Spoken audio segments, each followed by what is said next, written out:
My mom would be at all my sporting events. Let's say I was playing football, okay? My mother would be on the sidelines, and if the play on the field started going one way, my mother would run along like, Mark, get him, get him! I'd be like, oh my gosh. I'd get in the huddle with the other guys. They go, Mark, is that your mother? I go, no, I never saw her before in my life. See, the greatest gift my mother ever gave me, she believed in me. I have overdosed on drugs on 3 occasions where I should have been dead.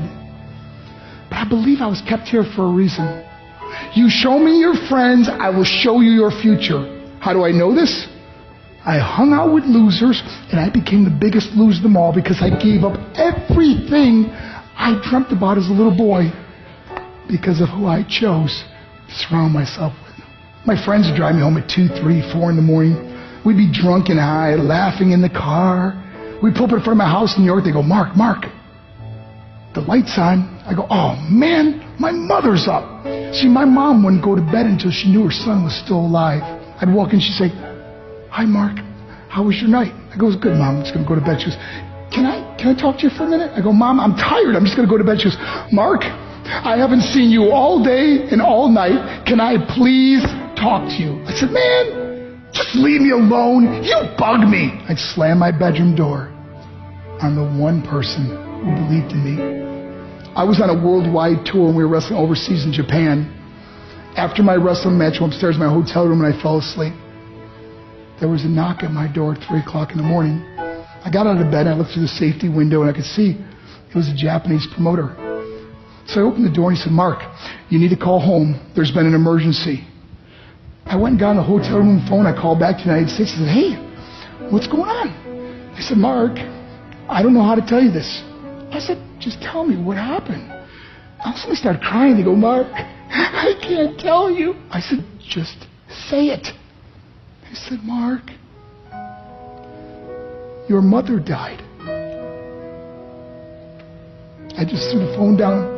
I ran out of my hotel room. I took the elevator to the lobby, and when the doors opened up, I just ran out into the street. I mean, there was no cars, there was no people. It was 3 o'clock in the morning. And I walked down the middle of a street in Hiroshima, Japan, and I remember looking up and just saying, Mom, I am so sorry. I flew home for her funeral, and I was so nervous to walk up to her casket, so I just stood way in the back. And I kept looking from a distance. I kept thinking to myself, Mom, please wake up. Please get up. And then I finally got the nerve to walk up to her. And as I got closer, I could see my mom for the first time. I mean, she was so beautiful. She was dressed in white. I mean, she looked like an angel. And I just stood over her and I said, Mom, you are my hero. Everything I am, everything I hope to be was because of you. You loved me so much. You gave me a life. You're the only one that ever believed in me. How did I repay her?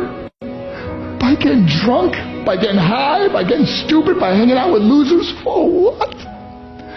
All she ever wanted to do was talk to me. I wish I could talk to you now, Mom.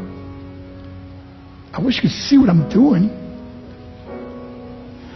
Why couldn't I have been a better son? We are defined by our choices. But if you surround yourself with people involved in drugs and alcohol and pills, it's a dead end. I'm not here to preach to you. I'm here to tell you I lived that life. It leads to broken hearts, broken relationships, broken dreams, and death. For what? To get high? If you have a mother or a father, when you go home, tell them how much you love them. See, my whole life was about being rich and famous. I had to be a millionaire. I had to win the race. I had to win the race at the expense of my marriage, my family, my friends. For what? To be all alone in the world? I learned what is truly important, and that is how precious this gift of life is, and our families, and how quickly it can be taken away. See, I no longer live in time. I live in moments. See, it's not what's in your pocket that matters. It's what's in your heart that truly matters.